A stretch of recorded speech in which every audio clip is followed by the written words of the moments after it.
Have you ever wondered how to grow bottle gourd, large organic variety in your home garden? This video is going to show you how.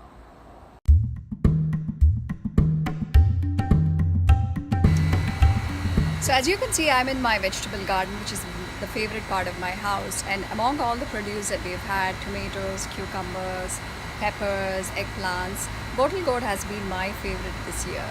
And it's so easy to grow, and I wanted to share the tips and tricks for growing amazingly large organic bottle gourd in your vegetable garden. So first things first, you want to start your seeds indoors, and where I live, it's in the northeast of US. It gets very cold, so I like and we have short summer, so I like to start my seeds indoors. So I have some seeds which I started indoors in grow lights, and about, I would say, early June is when I started the process of transplanting them into the soil. So the second tip is make sure that your soil is really rich with compost. And when I say compost, I just don't mean the leaf compost that you get in Home Depot, but look out for vermicompost, mushroom compost, chicken manure, rabbit manure, and any other manure that you can find, and add that to your soil. You don't need a large garden to actually grow bottle gourd. I have a small 4x4 raised bed here, which I filled up with the soil, and just about when I was ready to transplant it, what I did is I dug up a small part, the soil, and added something that's called a root enhancer. And so this is what your plants, when they're initially transplanted, it makes them go crazy.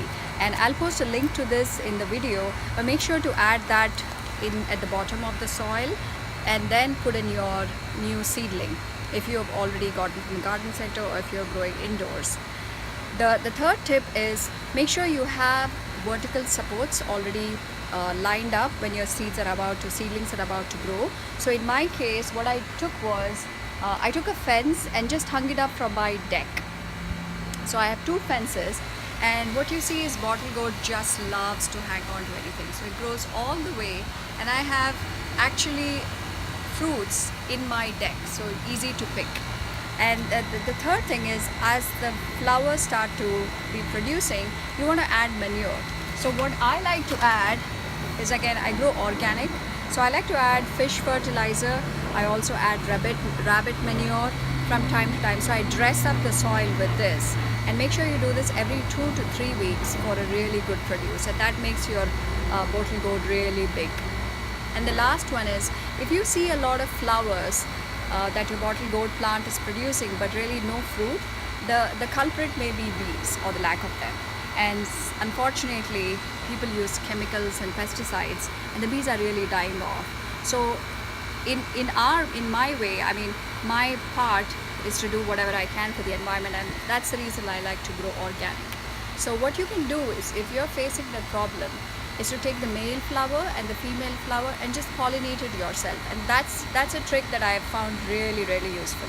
Now, in case you're wondering what a female flower looks like and what a male flower looks like, so this is, for example, this is a bad case, but this is what a female flower would look like, and a male flower would just look like any other flower.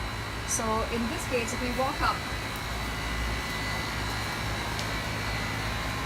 so this is an example of a male flower, and this is a female flower, because you see a bud at the back. So what you can do is you pluck off the female flower, and when the male flower, I'm sorry, you have to pluck the male flower which doesn't have the fruit. You rip off the petals, and you see the nice pollen in there. You can see the pollen. So this is what will actually fertilize, and this is what the bees pick off.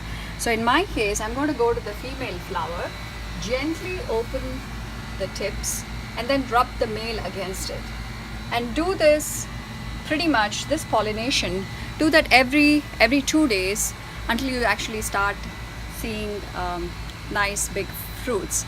And I hope this video was helpful, and I was able to share some of my tips. And until next time, I will see you soon. Thank you.